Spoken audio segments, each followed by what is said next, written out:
नमस्कार। छत्तीसगढ़ के इतिहास जो प्राचीन इतिहास जो हम पढ़ रहे थे वो प्राचीन इतिहास को आज हम ऑलमोस्ट कंप्लीट करने की कोशिश करेंगे। ठीक, आज हम कलिंग के सोमवंशों के बारे में पढ़ेंगे। कलिंग के सोमवंश को बारे में डिटेल से हमको पढ़ना है, बारीकी से पढ़ते जाना है क्योंकि प्रीलिम सब पास है और अपना तैयारी अच्छे से करना ताकि हमारा प्रीलिम्स बहुत अच्छे से निकल जाए। ठीक, तो आशा करता हूँ मैं आप सभी की तैयारी बेहतर चल रही होगी, हमारा वीडियो आपका काम आ रहा होगा। तो आपको जब ये जो नवंबर का जो लास्ट वीक है, लास्ट वीक में पीएससी का नोटिफिकेशन आ सकता है, मे भी आ सकता है ना, तो आपको तैयारी अभी से बेटर करना है। हमारी सबसे बड़ी गलती ये रहती है कि जब डेट फिक्स होता है किसी भी एग्जाम का, चाहे वो व्यापम का हो चाहे वो पीएससी का हो, डेट फिक्स होगा तब हम पढ़ाई करनी स्टार्ट करते हैं। ध्यान में रखिए, एग्जाम की डेट फिक्स होने के बाद यदि आप पढ़ाई स्टार्ट करते हो तो ये समझ के लिखिए कि आपका जॉब लगना बहुत मुश्किल है। कितना, 1 मंथ ही मिलेगा आपको एक्स्ट्रा। यदि व्यापम को कोई भी पेपर आता है और डेट फिक्स हो जाता है उस एग्जाम का, तो आपको एक्स्ट्रा 1 मंथ ही मिलेगा पढ़ने के लिए। फिर उसके बाद आपको उस 1 मंथ में इतना सारा सिलेबस आपको कवर करना है, उसमें आपको हिस्ट्री भी पढ़ना है, जियोग्राफी भी पढ़ना है, इकोनॉमी पढ़ना है, करंट अफेयर, इतनी सारी चीज़ों को एक साथ पढ़ते हुए चलना है, तो वो पॉसिबिलिटी नहीं होती। इसलिए आप अपना तैयारी पहले से ही स्टार्ट करेंगे, है ना, क्योंकि पीएससी जो एग्ज़ाम है, पीसीएस या पीएससी, ये पूरे फैक्ट बेस्ड रहता है। आपको तथ्य मालूम होना चाहिए तो आपका इजीली कोई भी एग्जाम निकल सकता है। तो ठीक है, हम स्टार्ट करते हैं हमारा कलिंग का सोमवंशी शासकों के बारे में। साथ ही साथ आज प्राचीन छत्तीसगढ़ के इतिहास हम खत्म करेंगे। इससे पहले भी बीच में और 2 एकात वंश रहते हैं, बाण वंश हो गया और एक मैकल वंश करके भी है। अब बाण वंश के बारे में सिर्फ इतना पढ़ लीजिए कि इस वंश का एक शासक होता है विक्रमादित्य, बाणवंशी शासक है। ठीक, ये विक्रमादित्य पाली में एक शिव मंदिर बनवाता है। पाली का शिव मंदिर, पाली कहाँ है वर्तमान में? कोरबा में, है ना। पाली के शिव मंदिर को बनवाता है, लेकिन इस पाली के शिव मंदिर का जीर्णोद्धार कराता है जाजल्य देव, जो कलचुरी शासक होता है। ये बस आप इतना ध्यान में रखिए। क्वेश्चन बाणवंश से सिर्फ एक ही प्रश्न अभी तक पूछा कि पाली के शिव मंदिर का जीर्णोद्धार किस कलचुरी शासक ने करवाया था, तो आपको ध्यान में रखना है जाजल्य देव। अब हम पढ़ेंगे कलिंग के सोमवंशी शासकों के बारे में।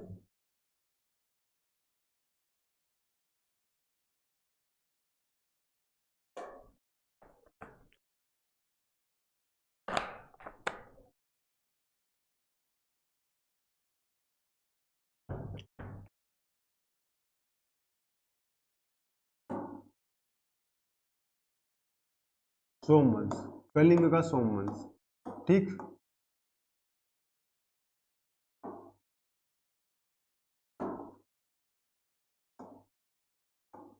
देखिए ध्यान से समझते हुए चलिए।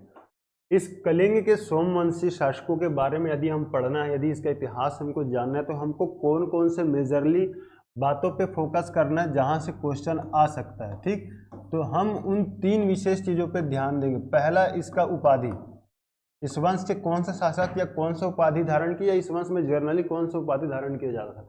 दूसरा, हम पढ़ेंगे इनके अभिलेख के बारे में, कौन कौन सा अभिलेख किस शासकों से संबंधित है या उन अभिलेखों में किन विशेष बातों के बारे में उल्लेख किया गया। तीसरा, हम पढ़ेंगे इसका नाम। ये 3 चीजों हमको मोस्ट ध्यान देना है क्योंकि यहीं से ही पूछेगा क्वेश्चन। इनकी स्थापत्य कला वगैरह कुछ नहीं, जो भी है बस यही है, नाम, अभिलेख और उपाधि, तो इसी में हमको फोकस करना है। ठीक, सबसे पहले हम चले जाते हैं इनके नाम को लेके। नाम, यहाँ पे ना एक राजकीय नाम रखने का ट्रेंड चला था इस वंश में। राजकीय नाम, महाशिवगुप्त, कोई भी यदि शासक होता है तो वो अपने नाम के आगे ये राजकीय उपाधि धारण करेगा। उसके बाद धारण करेगा महाभवगुप्त, ये 2 राजकीय नाम। ठीक, ये सिलसिला ऐसे ही चलता रहता है, Mahashivagupta first, Mahabhavagupta second, third, fourth, ऐसे ही चलेगा। अच्छा, रखते कैसे थे देखिए, यदि पिता का नाम के आगे, पिता के नाम के आगे महाशिवगुप्त है तो उसका जो बेटा होगा उसके बेटे के नाम के आगे महाभवगुप्त लगेगा।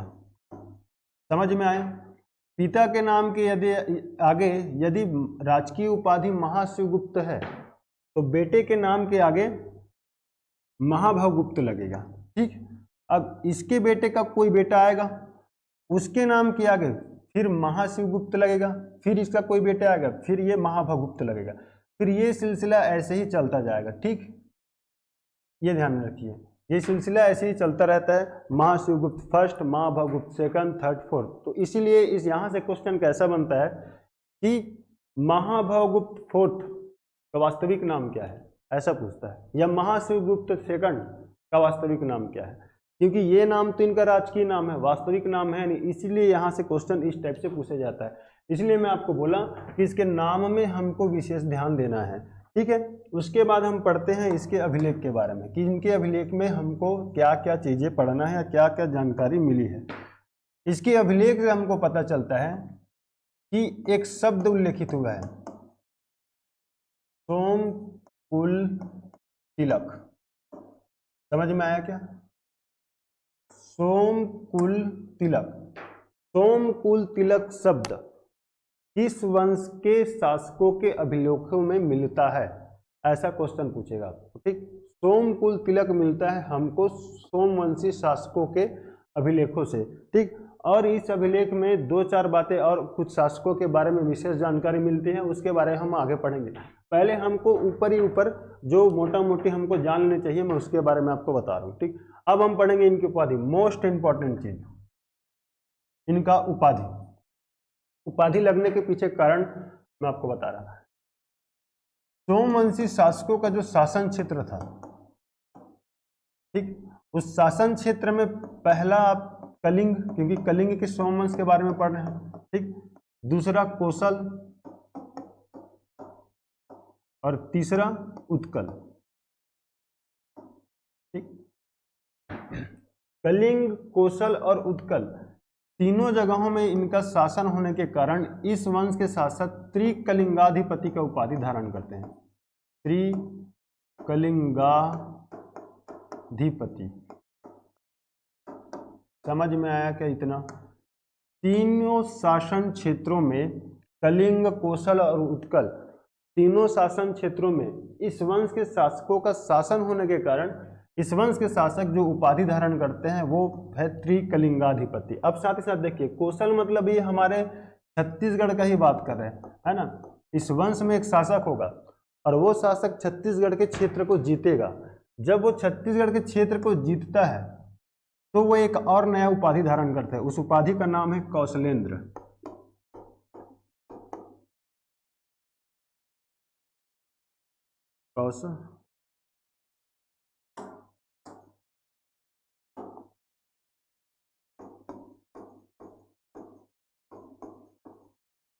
कौशलेंद्र। यहाँ तक समझ में आया होगा आपको इनके उपाधि धारण करने के पीछे कारण। ठीक, 3 जगह शासन क्षेत्र होने के कारण त्रिकलिंगाधिपति, कोसल क्षेत्र को जीतता है तो वो कौशलेंद्र को उपाधि धारण करती है। ये दोनों उपाधि किस वंश से संबंधित है? सोमवंश से, कलिंग के सोमवंश से। इतना चीज आपको समझ में आया क्या? अब देखो, इतना बड़ा साम्राज्य है कोसल, उड़ीसा, उड़ीसा के उत्तर क्षेत्रों में भी इतना बड़ा साम्राज्य, तो कहीं ना कहीं इसका राजधानी भी होगा, है ना। कहीं ना कहीं इनका राजधानी भी होगा।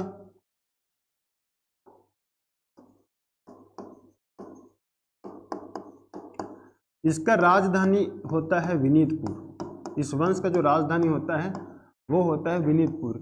इस वंश में एक शासक होता है, शासक का नाम होता है ययाति। ध्यान से सुनिए, ययाति।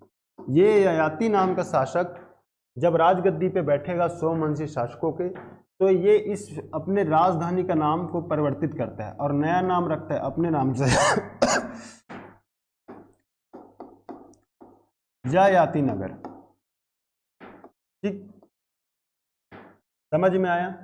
इस वंश में एक शासक होगा, शासक का नाम होता है ययाति, और ये ययाति जब राजा बनता है तो अपने नाम से अपने राजधानी का नाम को परिवर्तन कर देता है और परिवर्तन करके जो नाम रखता है उसका नाम है ययाति नगर। शहर वही होता है, बस नाम चेंज होता है। क्वेश्चन आपको यदि ऐसा पूछ देगा कि सोमवंशी शासकों का राजधानी क्या है, और उसमें विनीतपुर यदि नहीं दिया है तो आपको आंसर ययाति नगर लेना है। ठीक, यहाँ तक के आपको समझ में आ गया होगा सारी बातें। ठीक, अब हम आगे इस वंश के हम अभिलेखों के बारे में पढ़ें, उपाधि के बारे में पढ़ें और नाम में जो राजकीय नाम है उसके बारे में पढ़े और बताया कि क्यों हमें इसे पढ़ना जरूरी है। ठीक, अब हम थोड़ा सा आगे चलते हैं और पढ़ते हैं शासकों के बारे में। उसके बाद हम एक एक क्वेश्चन सॉल्व करेंगे, वो क्वेश्चन जो पहले भी एग्जाम में पूछ चुका है और वो जो हमने प्रैक्टिस के लिए बनाया है।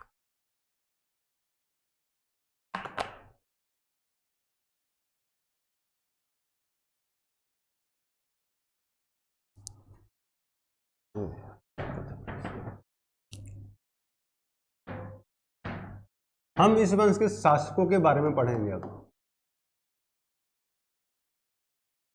सबसे पहले हम किस शासक के बारे में पढ़ते हैं? उस शासक के बारे में पढ़ते हैं जो इस वंश का नींव रखा है। ठीक, तो इस वंश का नींव रखने वाला शासक का नाम है शिवगुप्त।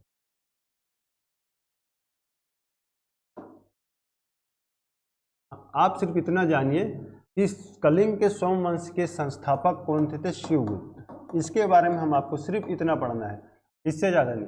अब क्योंकि इसका नाम शिवगुप्त है तो इसका बेटे का नाम क्या होना चाहिए? तो मैं आपको बताया था यदि पिता के नाम के आगे शिवगुप्त लगा है उपाधि, तो बेटे का जो नाम है वो पड़ेगा महाभवगुप्त।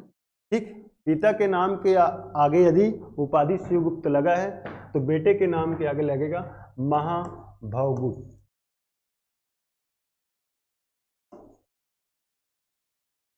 महाभवगुप्त फर्स्ट, इसका वास्तविक नाम ध्यान में रखिए जन्मेजय।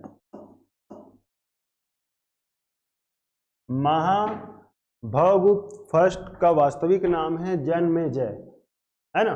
तो इसीलिए इसका क्वेश्चन पूछता है कि महाभवगुप्त फर्स्ट का वास्तविक नाम क्या है, महाशिवगुप्त थर्ड का वास्तविक नाम क्या है, ऐसा इसलिए हमको पढ़ना जरूरी है। अब हम इसके कुछ कार्य देख लेते हैं। यही वो राजा है जो कौशल वाले क्षेत्र को भी जीता होता है। ठीक, यही वो राजा है जो अपने साम्राज्य को दक्षिण कौशल वाले क्षेत्र तक विस्तार करता है, इसीलिए ये राजा कौशलेंद्र का उपाधि धारण करता है।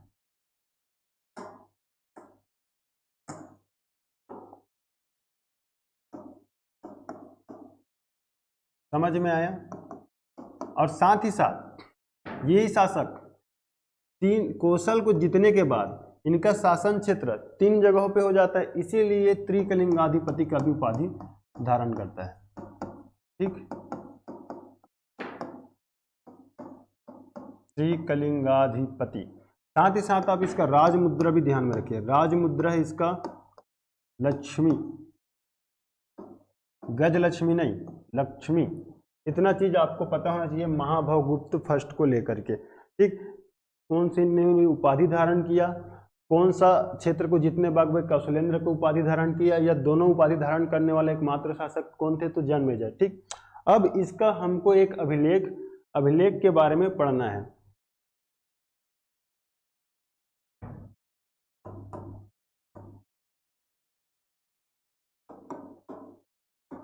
अभिलेख का नाम है मूरसीमा। इसके बारे में हम क्यों पढ़ रहे हैं? तो मैं आपको स्टार्टिंग में बताया था यदि इस वंश के बारे में हम पढ़ रहे हैं तो इस वंश रिलेटेड जो शासकों का अभिलेख है उसको हमको पढ़ना जरूरी है। मूरसीमा को हम इसलिए पढ़ रहे हैं, मूरसीमा में एक शब्द का उल्लेख हुआ है, महासंधि विग्रहक, है ना। किसी 2 राज्यों के बीच में यदि आपसी समझौता करवाना है तो इस महासंधि विग्रह को भेजा जाता था पहले के राजाओं के माध्यम से। ठीक, तो ये महासंधि विग्रह के पद का नाम उल्लेखित है और इस पद में एक व्यक्ति का नाम उल्लेखित है जिसका नाम है श्री मल्लदत्त। तो हम ऐसा कह सकते हैं क्या कि श्री मल्लदत्त जन्मेजय का महासंधि विग्रह था? ऐसा भी तो पूछ सकते हैं ना क्वेश्चन कि महाभवगुप्त फर्स्ट का महासंधि विग्रह का क्या नाम था? तो मल्लदत्त आपको नहीं भूलना है। ठीक, किस अभिलेख से हमको इसके बारे में जानकारी मिलता है? तो मूरसीमा अभिलेख। इतना चीज हमको महाभवगुप्त फर्स्ट से लेकर के पढ़ना है। ठीक, उसके बाद हम आगे पढ़ेंगे। अब चूंकि शिवगुप्त के बाद महाभवगुप्त, तो मैं आपको बताया था इनका जो परंपरा या जो सिलसिला राजकीय नाम रखने का जो चलता है शिवगुप्त के बाद भवगुप्त, भवगुप्त के बाद यदि कोई शासक बनेगा तो वो अपना नाम रखेगा फिर वही शिवगुप्त।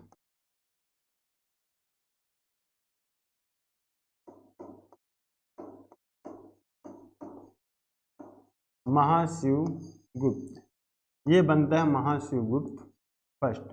इसका वास्तविक जो नाम होता है वो होता है ययाति। वास्तविक जो नाम होता है वो है ययाति। ययाति इसका वास्तविक नाम। इसका हम विशेष कार्य हम पढ़ेंगे, ठीक। विशेष कार्य क्या है ययाति का? ये जब शासक बनेगा तो इसका जो राजधानी होता है, राजधानी का नाम रहता है विनीतपुर, ठीक। विनीतपुर नाम के इस राजधानी को वो अपने नाम पे कन्वर्ट करवा करके नाम रख देता है ययाति नगर। इतना आप समझ में आया? विनीतपुर का नाम चेंज करके रखता है ययाति नगर, ठीक। इसके बारे में हमको जानकारी कैसे मिलती है कि इन्होंने अपने राजधानी का नाम चेंज किया था? तो इसका एक अभिलेख है, अभिलेख। अभिलेख का नाम है मुरंजमुर।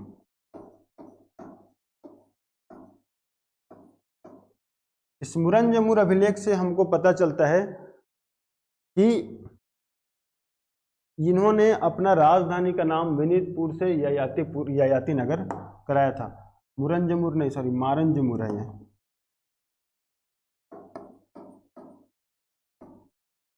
ठीक। तो क्वेश्चन ऐसा पूछेगा ना कि मारंजमुर अभिलेख किस शासक से संबंधित है, तो ययाति ध्यान में रखिए। और ययाति का राजकीय नाम क्या था? महाशिवगुप्त फर्स्ट। यहाँ तक के आपको समझ में आ गया होगा। अब महाशिवगुप्त फर्स्ट के बारे में पढ़ रहे हैं, तो अब इसका बेटे का नाम क्या होगा? बेटे का नाम होगा महाभवगुप्त सेकंड। फर्स्ट यहाँ पे है, महाभवगुप्त सेकंड, उसके बारे में हम आगे पढ़ेंगे, ठीक। इतना चीज आपको समझ में आया होगा।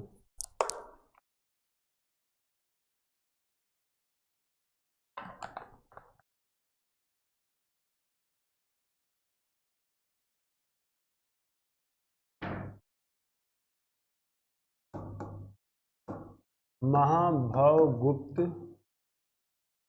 सेकंड, वास्तविक नाम इसका भीमरथ।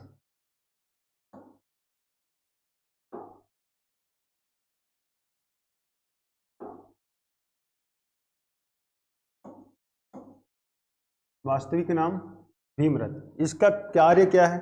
सबसे पहले देखिए इसका राजधानी क्या होगा, क्योंकि इसका पिताजी ने तो अपना राजधानी का नाम चेंज करा दिया, तो इसका नाम राजधानी होगा ययाति नगर, है ना, ययाति नगर। ऐसा भी तो क्वेश्चन पूछ सकता है कि सोमवंशी शासकों का राजधानी निम्न में से कौन सा है, और उसमें विनीतपुर ऑप्शन में नहीं दिया, तो आपको क्या लेना है आंसर? ययाति नगर, ठीक। ययाति नगर इसका राजधानी होता है भीमरथ का, और इसका राजकीय उपाधि या राजकीय नाम होता है महाभवगुप्त सेकंड। इसके बारे में सिर्फ इतना जानिए, इसको पृथ्वी का पुष्प,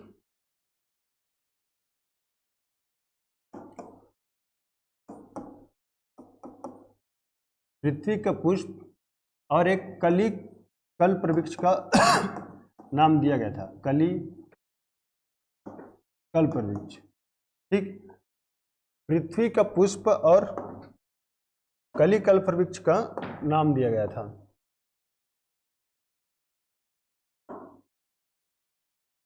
इसके बाद हम पढ़ेंगे महाभवगुप्त हो गया, भवगुप्त आ गया, मतलब अब महाशिवगुप्त आएगा, राजकीय उपाधि वाला।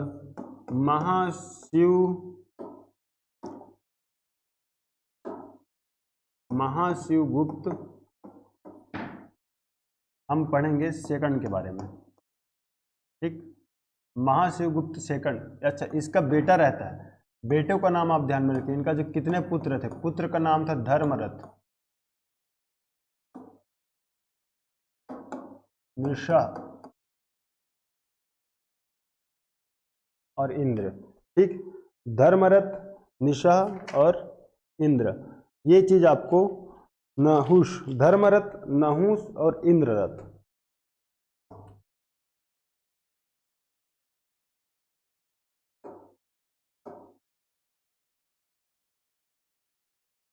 इतना चीज आपको समझ में आया होगा, ठीक। इतना चीज के बारे में हमको पढ़ना। आगे आगे जो शासक बनेगा धर्मरथ, ये महाशिवगुप्त सेकंड बनेगा। इसका राजकीय उपाधि आपको पता होना चाहिए, राजकीय उपाधि में इसका क्या नाम है, महाशिवगुप्त सेकंड, इसका नाम है धर्मरथ। इसका एक अभिलेख, और अभिलेख के साथ साथ इसका एक शिलालेख भी है, ठीक। इसका अभिलेख और इसका शिलालेख, इसका अभिलेख का नाम है माहलपुर, और इस माहलपुर शिलालेख से हमको पता चलता है कि ये आंध्र प्रदेश तक अपने साम्राज्य को विस्तार किया था और आंध्र प्रदेश के राजाओं को ये हराया था, ठीक। साथ ही साथ इसका एक ब्रह्मणेश्वर मंदिर में,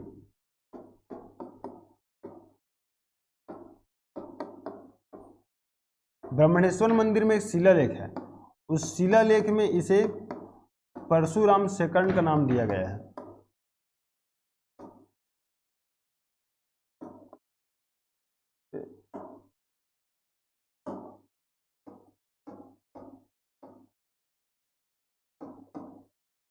परशुराम सेकंड, ठीक।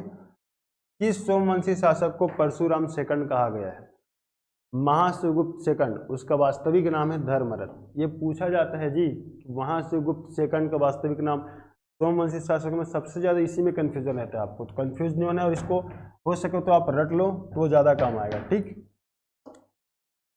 अब हम पढ़ेंगे महाभवगुप्त थर्ड के बारे में।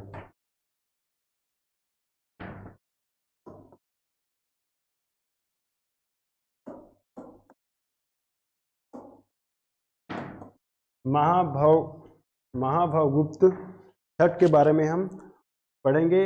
इसका वास्तविक नाम रहता है नहुष, नहुष के बाद आएगा इंद्ररथ, ठीक। नहुष, नहुष के बाद आएगा इंद्ररथ।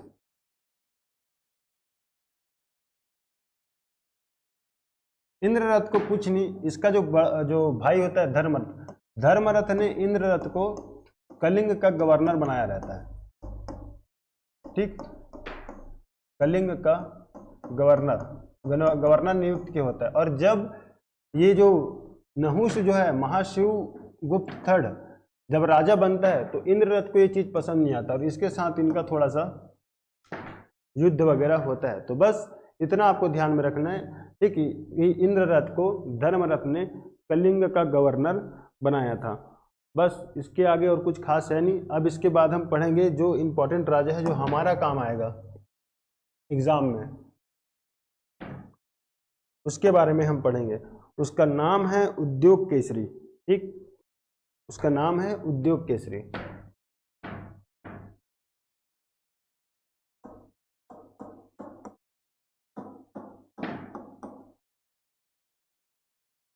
उद्योग केसरी के बारे में हमको पढ़ना है। इसके शासनकाल में एक विशेष कार्य होता है, ठीक। उसके बारे में हमको ध्यान में रखना है। इसका नाम होता है राजकीय नाम होता है महाभवगुप्त फोर्थ या चतुर्थ। क्वेश्चन एक बार पूछ चुका है कि महाभवगुप्त चतुर्थ किस शासक का नाम है, वो है उद्योग केसरी, ठीक। इसके शासनकाल में क्या होता है, पूरे सोमवंशी शासनकाल में ये एकमात्र राजा होता है जो जैन धर्म को संरक्षण देता है। जैन धर्म को संरक्षण देने वाला एकमात्र शासक होता है ये उद्योग केसरी। इतना चीज आपको पढ़ना है उद्योग केसरी के। बस उपाधि नाम अभिलेख यही चीज है, ठीक। तो चलिए अब हम 2-4 क्वेश्चन सॉल्व करते हैं छत्तीसगढ़ के कलिंग के सोमवंशियों को लेकर के। उसके बाद हम कल कलचुरी वंश या छत्तीसगढ़ के मध्य इतिहास के बारे में एक पढ़ेंगे या क्लास स्टार्ट करेंगे।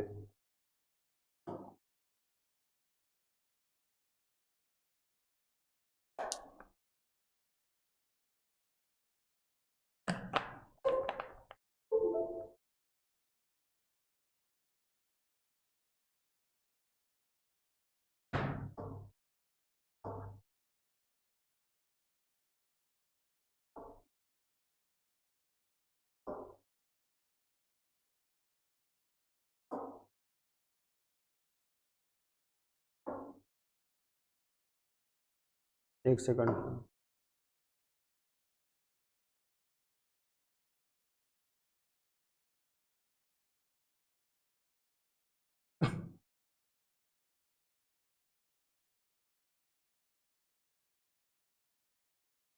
देखिए चलिए क्वेश्चन स्टार्ट करते हैं। प्राचीन छत्तीसगढ़ के निम्नलिखित में से किस वंश या किस राजवंश के शासकों ने त्रिकलिंगाधिपति का उपाधि धारण किया था? मैं आपको बताया था सोमवंशी शासकों का शासन क्षेत्र 3, कोसल राज्य को जीतने के बाद उनका शासन क्षेत्र 3 जगह पे हो गया और 3 जगह पे इनका शासन क्षेत्र होने के कारण ये लोग त्रिकलिंगाधिपति का उपाधि धारण करते हैं। शासक कौन? तो सोमवंश। इनमें से किस सोमवंशी शासक ने कौशलेंद्र का उपाधि धारण किया था? तो मैं आपको बताया था महाभवगुप्त प्रथम या जन्मेजय। ये शासक ने कौशल वाले क्षेत्र को जीता था और जीतने के ही साथ साथ इसने कौशलेंद्र का उपाधि धारण किया था। ठीक। मरंजमूर शिलालेख किस शासक से संबंधित है? मरंजमूर शिलालेख है महाशिवगुप्त प्रथम ययाति। इसके बारे में हमको जानकारी कैसे मिलते हैं? मरंजमूर शिलालेख में क्या विशेष जानकारी मिलती है कि ययाति ने अपना राजधानी का नाम परिवर्तित कर दिया था या बदल दिया था और उस राजधानी का नाम अपने नाम से रखा ययाति नगर। ठीक। पाली के शिव मंदिर के निर्माण करता है? पाली के शिव मंदिर के निर्माण करता है बाणवंशी शासक विक्रमादित्य। मैं आपको स्टार्टिंग में बताया था कि पाली के शिव मंदिर का जो निर्माण करता है वो बाणवंशी विक्रमादित्य और इस मंदिर का जो जीर्णोद्धार कराने वाला जो शासक होता है कलचुरी शासक, उसका नाम है जाजल्यदेव या जाजल्यदेव फर्स्ट। ठीक।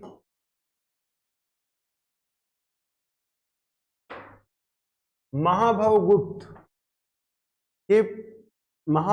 प्रथम के महासंधि विग्रहक का नाम था, उसका संधि विग्रहक का नाम था मल्लदत्त। मैं आपको बताया था महाभवगुप्त प्रथम मतलब ये जन्मेजय के बारे में बात कर रहे हैं। ठीक।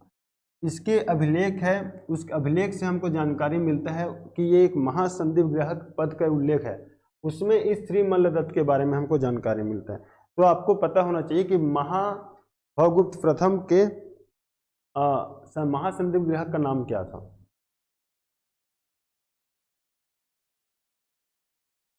कलिंग सोमवंशी शासकों की राजधानी क्या थी? विनीतपुर, कोरापुट, पुष्करी या मंदोता? विनीतपुर था, है ना। यही आगे चल के ययाति नगर कहलाता है। किस वंश के अभिलेखों में सोमकुल तिलक शब्द का प्रयोग हुआ है? कॉमन सेंस लगाने पर सोम शब्द का उल्लेख हुआ है, मतलब साफ बात है कि वो सोम वंश के बारे में बात कर रहे हैं। सोम वंश के अभिलेखों के जो अभिलेख हैं उसमें सोमकुल तिलक के बारे में हमको जानकारी मिलती है। कलिंग हो गया, कलिंग होगा। कलिंग सोमवंशी एकमात्र शासक का नाम बताइए जिसने जैन धर्म को संरक्षण प्रदान किया था। मैं आपको बताया था मोस्ट इंपॉर्टेंट शासक उद्योग केसरी या महाभवगुप्त फोर्थ ने ही जैन धर्म को संरक्षण दिया था। ठीक। एक जैन तीर्थ यात्री आया था उस टाइम में, इनके समय में। उद्योग केसरी का राजकीय नाम क्या था? उसका नाम था महाभवगुप्त फोर्थ। ठीक। ये चीज आपको पता होना चाहिए। अब एक क्वेश्चन एक बार पूछ भी चुका है एग्जाम में, इसीलिए मैं आपको बोला कि इसके नाम के जो राजकीय उपाधि उसमें आपको ज्यादा फोकस करना है। सोमवंशी शासकों का राजकीय मुद्रा थी लक्ष्मी।